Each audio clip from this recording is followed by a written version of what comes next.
हाँ, तो ईवीएस आपका लुकिंग अराउंड में फर्स्ट चैप्टर है गोइंग टू स्कूल। स्कूल चले हम। तो यहाँ पर स्कूल चलने के लिए सबसे पहली बात यह है कि आप लोग किस तरह से स्कूल आते हैं।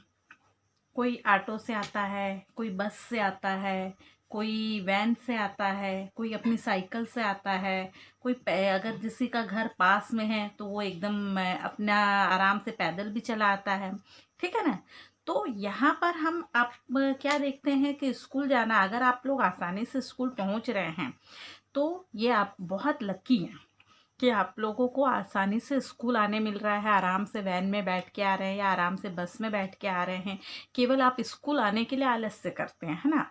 तो वो चीज़ें हैं, अगर स्कूल में आना हमारे लिए बहुत आसान है, वहाँ तक जाने का रास्ता आसान है, तो हम लकी है। लेकिन हमारे देश में बहुत से ऐसी जगह है जहाँ पर बच्चे बहुत मुश्किल से स्कूल पहुँच पाते हैं। तो जैसे सबसे पहले हम यहाँ पर देख रहे हैं, जैसे यहाँ आपकी बुक में सबसे पहले आपको क्या बोला गया है, बहुत सारी ऐसे ईंटें कलेक्ट कीजिए और उस ईंटे के ऊपर में एक के ऊपर एक ऐसे कदम रख रख के चलने की कोशिश कीजिए।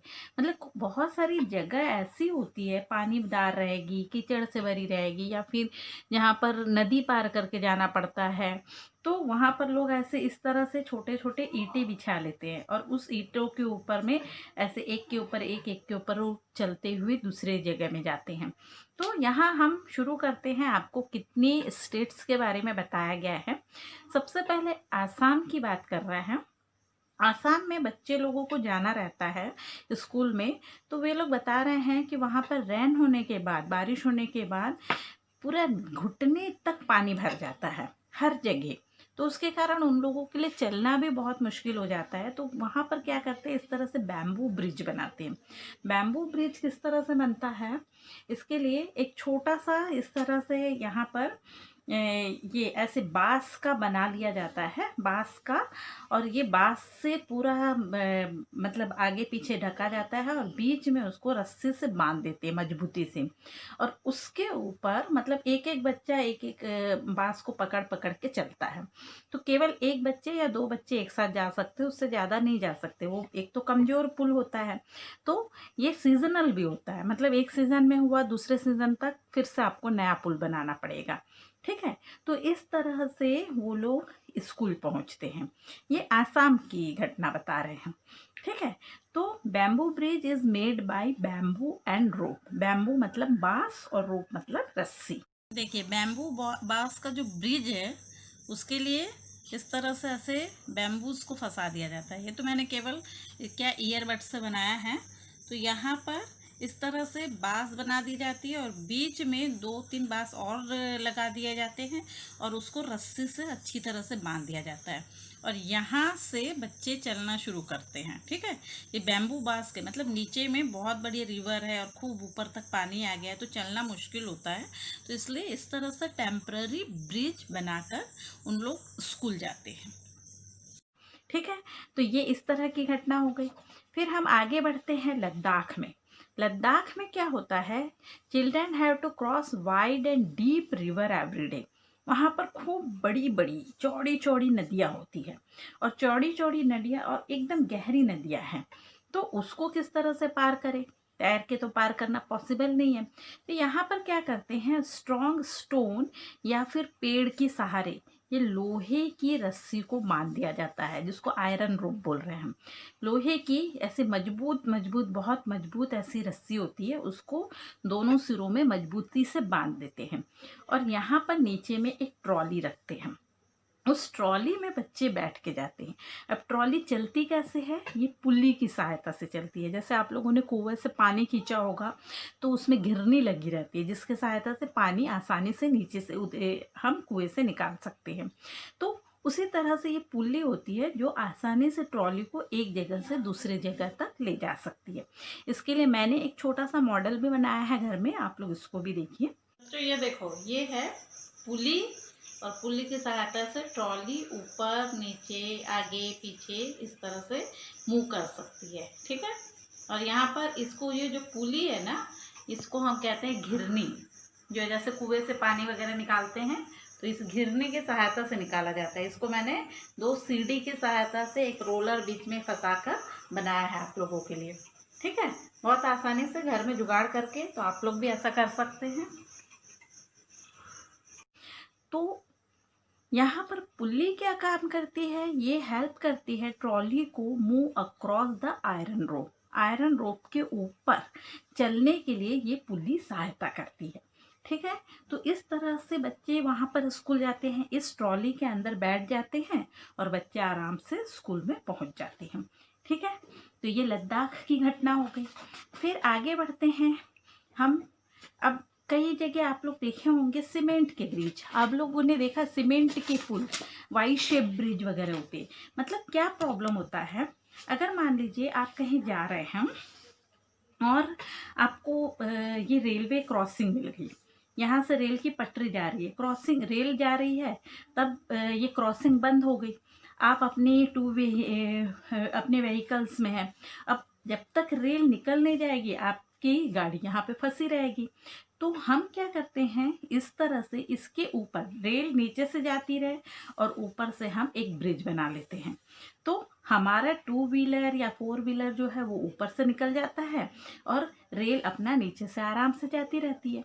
तो इस तरह के ब्रिज जो है वो बहुत मजबूत ब्रिज होते हैं, उसको सीमेंट ब्रिज बोलते हैं। ठीक है, बैम्बू ब्रिज जो आपने देखा वो बहुत हल्का है, मजबूत नहीं है, वहाँ पर वो टेम्पररी है, कुछ समय के लिए बनाया गया है, फिर उसके बाद उसको फिर जब जैसे ही वो गिरेगा फिर से नए तरीके से बनाना पड़ेगा।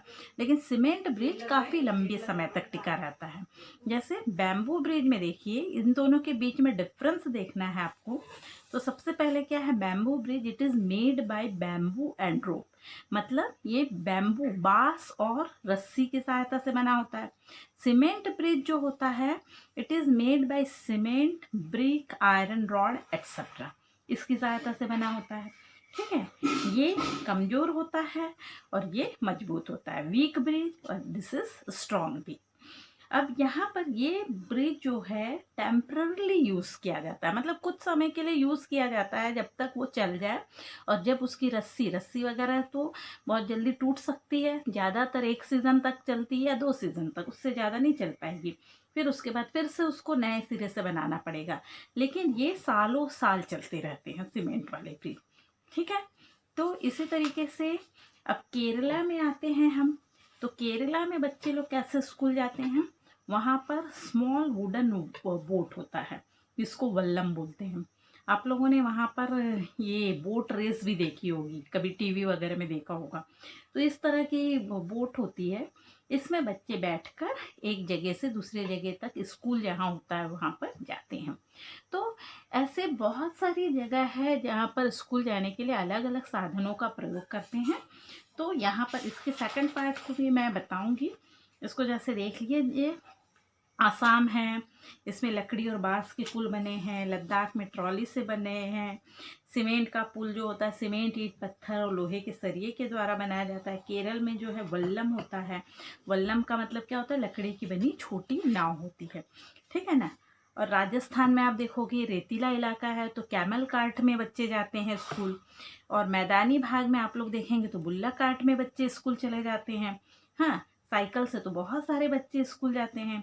फिर जुगाड़ होता है, जुगाड़ में क्या होता है, मोटर बाइक लिया और पीछे में ऐसे यानी कि लकड़ी के फट्टे से जैसे एक कार्ट बना दिया गया और मस्त से आराम से मोटर बाइक की तरह से चलाते हुए ले गए। तो ये इसमें कम लागत में थोड़ा सा अपन ज़्यादा काम कर सकते हैं, है ना। और कई बच्चे जंगल से गुजरते हैं स्कूल जाने के लिए, कई बच्चे बर्फ़ पे चलते हैं। तो किस तरह से बर्फ़ में हाथ पकड़ पकड़ के पैर जमाते जमाते चलना पड़ता है। उत्तराखंड में पहाड़ी इलाका होता है, पहाड़ में चढ़ते चढ़ते हमारी सांसें फूल जाती है, लेकिन वहाँ के बच्चे वहाँ के आदी हो जाते हैं। पहाड़ में से नीचे उतरना चढ़ना उन लोगों के लिए बड़ी आसानी बात होती है, तो वो आसानी से स्कूल चले जाते हैं। तो कहने का मतलब ये है कि स्कूल जाना उतना आसान नहीं है इन बहुत सारे बच्चों के लिए।